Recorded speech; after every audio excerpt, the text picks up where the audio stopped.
Hello students, today we will study about price mix, which is an element of marketing mix. So first of all, what is price?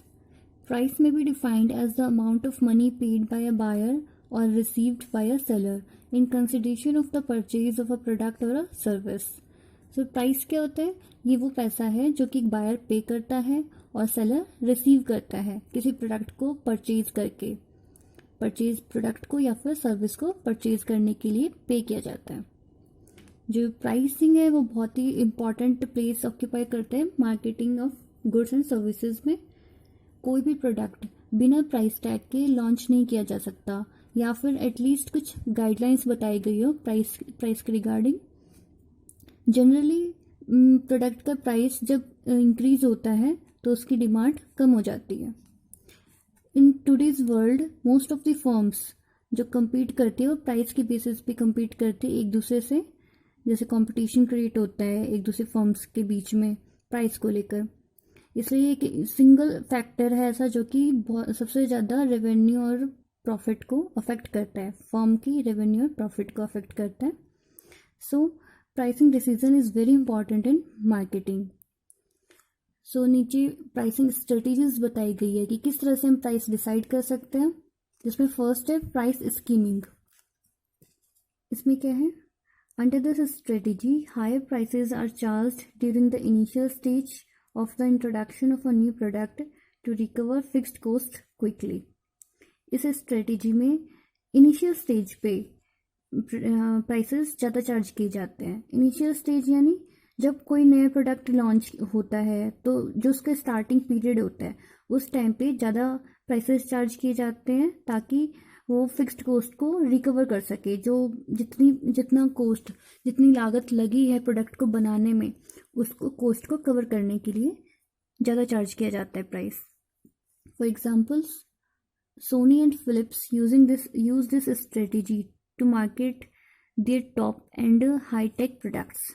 तो जो ये company है Sony and Philips, इस strategy को use करते हैं। German car makers like Mercedes and BMW, तो ये भी इस स्ट्रेटेजी को फॉलो करते हैं। सेकंड है पेनिट्रेशन प्राइसिंग। इसमें क्या है? It means using lower initial price to capture a large market share and to develop popularity of the brand and the firm. ये क्या है? ये इसका अपोजिट है प्राइस स्कीमिंग का। इसमें इनिशियल स्टेज पे प्राइस कम चार्ज किया जाता है ताकि वो मार्केट शेयर को ज़्यादा कैप्चर कर सके, ठीक है, उसमें मार्केट में अपनी ज़्यादा शेयर बना सके और ब्रांड को पॉपुलर बना सके। जिस ब्रांड का प्रोडक्ट है उसके बारे में ज़्यादा से ज़्यादा कस्टमर को जानकारी मिल सके, वो अवेयर हो सके प्रोडक्ट के बारे में। अब नीचे फैक्टर्स बताया हुआ है जो प्राइसिंग डिसीजन को अफेक्ट करते हैं। इसमें क्या क्या है? जैसे pricing objectives, product cost, competition, utility and demand, government and legal regulations and marketing methods. तो अब हम इन सबको डिटेल्स में पढ़ते हैं। फर्स्ट है प्राइसिंग ऑब्जेक्टिव्स। इसमें पॉइंट्स बताए हुए हैं। जैसे फर्स्ट है, अगर फर्म डिसाइड करती है कि उसे शॉर्ट रन में ज़्यादा प्रॉफिट कमाना है, शॉर्ट यानी कम टाइम में ज़्यादा प्रॉफिट कमाना है, तो वो उसके लिए हाई प्राइस चार्ज करती है प्रोडक्ट के लिए। और अगर फर्म का ऑब्जेक्टिव ये है कि वो मार्केट में अपना शेयर बढ़ाना चाहती है, लार्जर शेयर ऑब्टेन करती है, तो वो लोअर प्राइस चार्ज करेगी ताकि large number of people attract हो प्रोडक्ट को खरीदने के लिए। और अगर फर्म कॉम्पिटिटिव मार्केट में ऑपरेट कर रही है, कॉम्पिटिटिव मार्केट जहाँ पे बहुत ज़्यादा कॉम्पिटिशन हो अलग अलग फर्म्स के बीच में, तो वो चाहेगी कि वो कोई नया प्रोडक्ट, सब्स्टिट्यूट प्रोडक्ट को इंट्रोड्यूस कर सके। सब्स्टिट्यूट यानी जो उनके जो कॉम्पिटिटर है, यानी सेम टाइप का प्रोडक्ट कोई दूसरी फर्म बना रही है, वो कॉम्पिटिटर होगी, तो जो वो प्रोडक्ट बना रही है उसका सब्स्टिट्यूट प्रोडक्ट तैयार करना चाहेगी दूसरी फर्म, यानी जो उस एक ही जगह पे दूसरा प्रोडक्ट यूज़ किया जा सके, उसके लिए वो लोअर प्राइस चार्ज कर सकती है। और अगर फर्म अपनी क्वालिटी को मेंटेन करना चाहती है तो उसके लिए वो हाई प्राइस चार्ज करेगी अपनी क्वालिटी को और हाई कॉस्ट को कवर करने के लिए, जो कि रिसर्च एंड डेवलपमेंट में कॉस्ट यूज़ की गई है उसके लिए। इसलिए जो फर्म का जो प्रोडक्ट प्राइस होता है, प्रोडक्ट का प्राइस होता है, वो अफेक्ट होता है, प्राइसिंग ऑब्जेक्टिव से अफेक्ट होता है। ऐसे ही सेकंड है नीचे, सेकंड है प्रोडक्ट कॉस्ट। ये भी इम्पॉर्टेंट फैक्टर है। जब भी प्राइस डिसाइड किया जाता है, फिक्स किया जाता है, तो प्रोडक्ट कॉस्ट को ध्यान में रखा जाता है, because cost set the lower limits of the price. कि जो कॉस्ट है वो प्राइस की लोअर लिमिट को सेट करता है।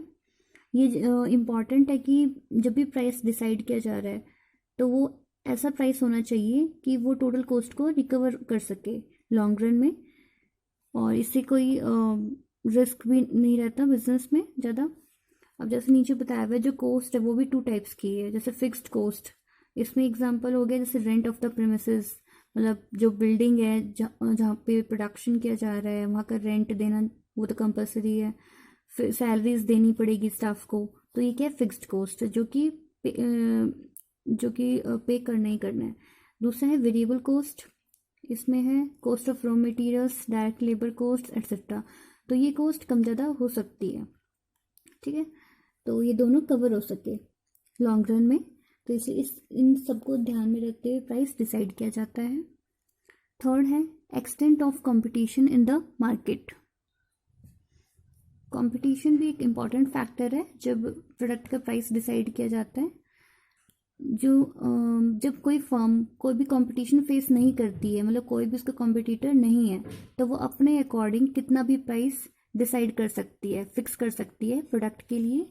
बट जहाँ पे कॉम्पिटिटर्स आ जाते हैं, यानी दूसरी फर्म्स सिमिलर टाइप के प्रोडक्ट सेल कर रही है, तो वो कॉम्पिटिटर्स होते हैं, तो प्राइस में ध्यान देना पड़ता है फर्म को कि जो प्राइस होगा वो कम भी करना पड़ सकता है। Fall it's must price must fall in line with the competitors, तो उसमें प्राइस कम भी हो सकता है। For example, Maruti's Gen now faces a lot of competition from brands like Sanitro, Indica and Palio। तो जो मारुति है वो कंपटीशन फेस कर रही है क्योंकि दूसरे ब्रांड्स आ गए हैं मार्केट में कार के लिए। तो जो प्राइस है वो कैसे डिसाइड होगा, अदर कार्स के प्राइसेस को ध्यान में रख के, मतलब जो दूसरी फर्म है, दूसरे ब्रांड्स के जो कार्स हैं मार्केट में उनका क्या प्राइस है उसको ध्यान में रखते हुए ये फर्म डिसाइड करेगी। नेक्स्ट है fourth, the utility and demand. इसके अंदर है जो प्रोडक्ट की यूटिलिटी है और कंज्यूमर की डिमांड, वो प्राइस की अपर लिमिट को सेट करते हैं कि जो कंज्यूमर है वो एक प्रोडक्ट के लिए कितना पे कर पा रहा है, कितना अफोर्ड कर सकता है price. So according to the law of demand, जो कंज्यूमर्स है वो प्रोडक्ट की मोर यूनिट्स, ज़्यादा यूनिट्स लोअर प्राइस पे खरीदता है rather than at a higher price. जैसे फॉर एग्जांपल, जैसे हम शॉप पे जाते हैं कोई भी सामान खरीदने, तो जो छोटा पैकेट होता है वो उसका प्राइस ज़्यादा होता है, और जब हम बड़ा पैक खरीदते हैं तो उसका प्राइस कम होता है, उस पर डिस्काउंट दिया हुआ होता है, तो वही यहाँ पे बताया हुआ है। नेक्स्ट है गवर्नमेंट एंड लीगल रेगुलेशन। इसमें पब्लिक के इंटरेस्ट को प्रोटेक्ट करने के लिए जो गवर्नमेंट इंटरफेयर कर सकती है वो जब प्राइस फिक्स किया जाता है, और जो इसेंशियल कमोडिटीज़ होती है उसका प्राइस गवर्नमेंट डिसाइड करती है। For example medicines, wheat, rice, sugar etcetera, इन सब का प्राइस गवर्नमेंट डिसाइड करती है। नेक्स्ट है, लास्ट है मार्केटिंग मेथड्स यूज्ड, कि कौन सा मेथड यूज़ किया जा रहा है मार्केटिंग के लिए।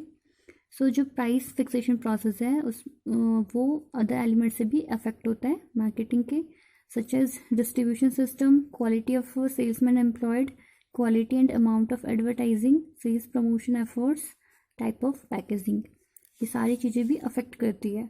फॉर एग्जांपल कि अगर कोई कंपनी फ्री होम डिलीवरी दे रही है अपने प्रोडक्ट का, तो उसमें क्या है, प्राइस फिक्स करने में फ्लेक्सिबिलिटी आ जाती है, थोड़ा ऊपर नीचे भी कर सकते हैं। तो वो अलग अलग तरीका होता है कि जो सेल्समैन है वो कैसे एडवर्टाइज कर रहा है प्रोडक्ट का, कैसे प्रमोशन कर रहा है, कंज्यूमर को प्रोडक्ट के बारे में क्या जानकारी दी जा रही है, या कैसा पैकेज है प्रोडक्ट का, ये सारी चीज़ें मैटर करती है। तो ये हो गया कंप्लीट प्राइस मिक्स। नेक्स्ट है product mix, meaning and tools. First of all, meaning of promotion, एक कंपनी अच्छी क्वालिटी का, गुड क्वालिटी का प्रोडक्ट प्रोड्यूस कर सकती है, बना सकती है, उसका प्राइस भी डिसाइड कर सकती है, उसे अलग अलग प्लेसेस पे अवेलेबल भी करवा सकती है ताकि उसे कस्टमर्स ईजिली खरीद सके, परचेज कर सके। बट इन सारी चीज़ों के बावजूद जो प्रोडक्ट है वो सही से सेल नहीं हो सकता विदाउट प्रॉपर कम्युनिकेशन, बिना कम्युनिकेशन के। In the absence of communication, अगर कम्युनिकेशन नहीं होगा तो कस्टमर्स को प्रोडक्ट के बारे में जानकारी नहीं होगी और वो अच्छे से कन्विंस भी नहीं हो सकते प्रोडक्ट की यूटिलिटी के बारे में और उसके बेनिफिट्स क्या हैं। सो नीचे बताया हुआ है, promotion refers to the use of communication with twin objectives. Promotion क्या होता है कि कम्युनिकेशन को यूज़ करना, बातचीत करना। सेलर और कस्टमर के बीच में कम्युनिकेशन बहुत ज़रूरी है। तो इसमें 2 ऑब्जेक्टिव बताए हुए हैं, informing potential customers about a product, कि कस्टमर्स को प्रोडक्ट के बारे में इन्फॉर्म करना, उन्हें जानकारी देना कैसा प्रोडक्ट है। Persuading them to buy it, और कस्टमर को एनकरेज करना कि वो प्रोडक्ट को बाय करे, खरीदे। इसलिए नीचे बताया हुआ है प्रमोशन मिक्स। ये क्या होता है? It refers to combination of promotional tools used by an organisation to achieve its communication objectives, कि एक ऑर्गेनाइजेशन जो है वो प्रमोशनल टूल्स को यूज़ करती है ताकि वो अपने कम्युनिकेशन ऑब्जेक्टिव्स को अचीव कर सके। तो उसके लिए कुछ टूल्स बताए हुए हैं, जैसे इधर बॉक्स में है, advertising, sales promotion, personal selling, publicity. और इसमें कौन कौन इन्वॉल्व होता है? मार्केटर और कस्टमर। तो इसको नीचे एक्सप्लेन किया हुआ है टूल्स को। इसमें फर्स्ट है advertising. It is a non personal visible communication which is paid for by an identified sponsor. ये एक नॉन पर्सनल कम्युनिकेशन है जिसके लिए पे किया जाता है, एक स्पॉन्सर के थ्रू इसको पे किया जाता है। It's aim is to promote, इसका एम है इन चीज़ों को प्रमोट करना, जिसमें फर्स्ट है ideas, for example no smoking, products, example BPL TV, C services, example Airtel mobile.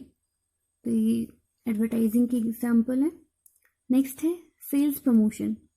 ये है, it refers to short term activities और incentives which are aimed at encouraging purchase of products. इसका मतलब है कि इसमें शॉर्ट टर्म एक्टिविटीज़ आती है, कुछ टाइम की एक्टिविटीज़, जिसका एम होता है कि प्रोडक्ट्स को परचेज करने के लिए एनकरेज करना। वो कैसे करेंगे? फॉर एग्जांपल्स कूपन्स, कस्टमर को कूपन देके, सैम्पल्स, कोई फ्री सैम्पल दे दिया प्रोडक्ट का, डिस्काउंट ऑफर करके, जैसे बाय 1 गेट 1 फ्री, ये सारे देखे। थर्ड है personal selling. It involves direct face to face personal interactions between the sales person and potential customers. इसमें क्या है? Direct face to face interaction होता है सेलर और कस्टमर का। Fourth, publicity. It is a non paid form of non personal communication. इसमें communication तो होता है लेकिन कोई कुछ पे नहीं किया जाता इसके लिए। For example news cover some events, जैसे न्यूज़ वालों ने कोई इवेंट्स कवर किए हैं, इसका एग्जाम्पल है। तो मार्केटिंग मिक्स टॉपिक कंप्लीट हो गया है आज।